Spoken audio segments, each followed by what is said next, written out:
अस्सलाम वालेकुम। Decoding CSS and PMS के चैनल पे आपका खुशामदीद है। हमने क्रिमिनोलॉजी सीरीज़ स्टार्ट कर रखी थी और मैं हूँ सायरा नौरीन। हम क्रिमिनोलॉजी का सिलेबस कवर कर रहे थे और इसमें हम लोग इसका सेक्शन 1 कवर कर रहे थे।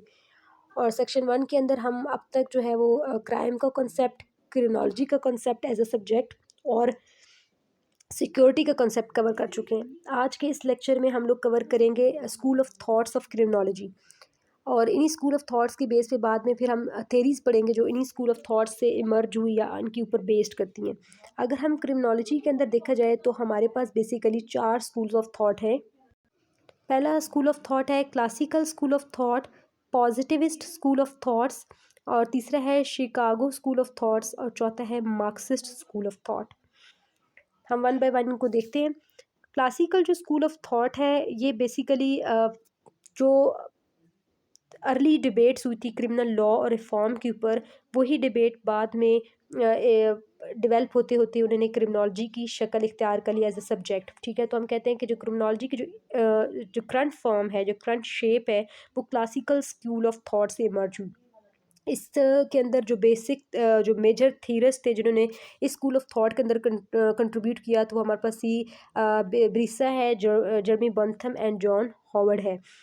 उसके अलावा एक स्कूल ऑफ थॉट्स का अगर हम देखें कि ये किस आइडिया के ऊपर बेस करता है, तो वो ये कहता है कि कोई भी ह्यूमन क्राइम करता है फॉर मटेरियल परस्यूट्स और डिज़ायर, यानी कि अपनी ख्वाहिशों को पूरा करने के लिए वो क्रिमिनल बिहेवियर डेवलप कर लेता है अगर वो ना अचीव कर पा रहा हो लीगल वे से।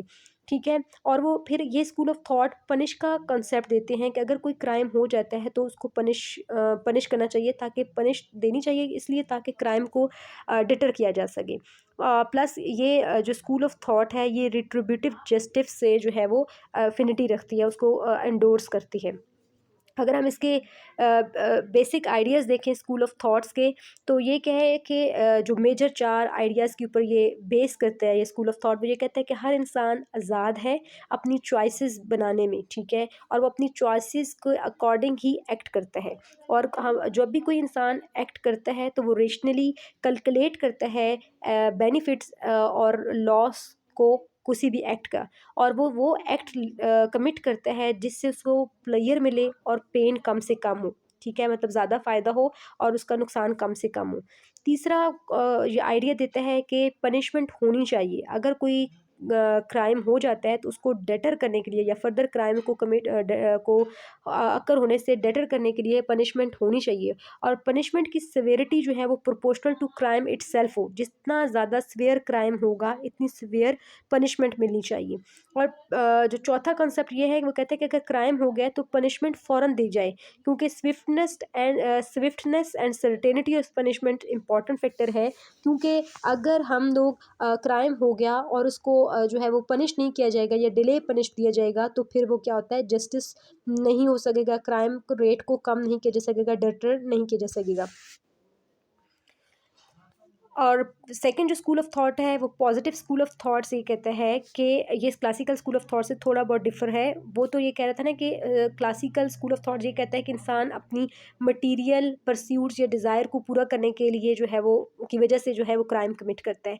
बट वो पॉजिटिव स्कूल ऑफ थॉट कहता है कि सिर्फ इंटरनल डिज़ायर्स ही नहीं होती जो कि ह्यूमन को ड्राइव करती हैं टूवर्ड्स क्रिमिनल बिहेवियर, बल्कि वो कहते हैं कुछ एक्सटर्नल फैक्टर्स भी होते हैं। तो उसका मतलब है वो कहता है कि internal as well as external factor बहुत contribute towards the criminal behaviour of an individuals.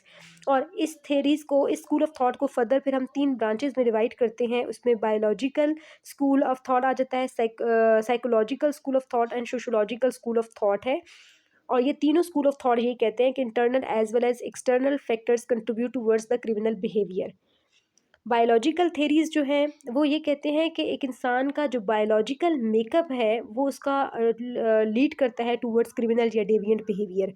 और इसके अंदर जो बायोलॉजिकल थेरीज़ हम आगे डिटेल में कवर करेंगे, वाई क्रोमोसोम्स थेरी, इस तरह से उसमें हमारे पास लिम्बर्सो और शिल्डन की थेरीज़ बहुत इंपॉर्टेंट है।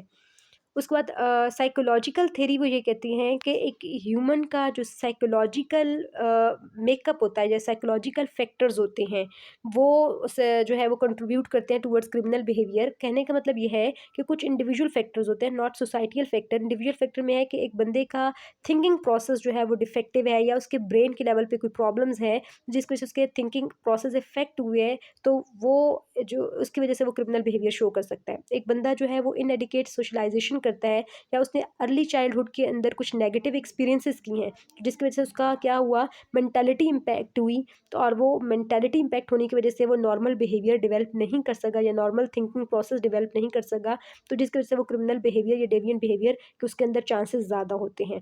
इसके अंदर 4 कंपोनेंट पड़ते हैं कि क्या हो सकते हैं पॉसिबिलिटी कि साइकोलॉजिकल डेवलपमेंट फेलियर हुआ, वायलेंस या एग्रेशन लर्न किया इंडिविजुअल ने डायरेक्ट एक्सपीरियंसेस के थ्रू। फिर उसके अलावा पर्सनैलिटी ट्रेट यानी कि ओवर इम्पल्सिव है या अनस्क्रूपलस बिहेवियर है उसका, तो भी उसके अंदर क्रिमिनल बिहेवियर हो सकता है। और mental disorders, brain proper develop नहीं हुआ या इमेच्योर है या ब्रेन फंक्शनिंग इफेक्ट हो गया है, तो देन जिसकी वजह से उसका थिंकिंग प्रोसेस इफेक्ट हो सकता है। तो उनके अंदर ज़्यादा चांसेस या हाई रेट होता है कि वो डेविएंट या क्रिमिनल बिहेवियर शो करें। जो सोशियोलॉजिकल स्कूल ऑफ थॉट है, सॉरी, जो सोशियोलॉजिकल थेरीज़ है, सोशियोलॉजिकल थेरीज़ में वो ये कहते हैं, जैसे पिछले हमने बायोलॉजिकल थेरीज़ में बायोलॉजिकल फैक्टर पढ़ा, साइकोलॉजिकल थेरीज़ में हमने साइकोलॉजिकल फैक्टर पढ़े। सोशियोलॉजिकल थेरीज़ ये कहती हैं कि कुछ सोसाइटियल या सोशल फैक्टर्स होते हैं जो कि क्रिमिनल बिहेवियर्स को डेवलप कराते हैं। इसके अंदर 4 मेजर थेरीज़ हैं जो हम यहाँ पे नाम पढ़ लेते हैं, डिटेल में हम बाद में कवर करेंगे, जिसमें सोशल डिसऑर्गेनाइजेशन थेरी है, स्ट्रेन थेरी है, सोशल कंट्रोल थेरी है और लर्निंग थेरी है। सोशल डिसऑर्गेनाइजेशन थेरी की अगर हम बात करें तो वो कहता है कि एक इंडिविजुअल जिस नेबरहुड, जिस कल्चर में रह रहा है, ठीक है, या जिस सोसाइटी में रह रहा है, वो डिसऑर्गेनाइज है, वहाँ पे डिसऑर्गेनाइजेशन है, वहाँ पे बेसिक उसकी नीड्स या नेसेसिटीज़ जो हैं वो पूरी नहीं हो रही, डिप्रिविएशंस है, तो वो उसको आप इस तरह का जो डिसऑर्गेनाइजेशन सोसाइटी में जब वो रहेगा तो उसके अंदर क्रिमिनल या डेविएंट बिहेवियर के कंडक्ट होने के चांसेस ज़्यादा हैं, ताकि वो क्योंकि वो जब एहसास कमतरी का शिकार होगा, अपनी नीड्स को पूरा नहीं कर पाएगा, ठीक है, तो वो अपनी नीड्स को पूरा करने के लिए फिर इलीगल वेज की तरफ जाएगा।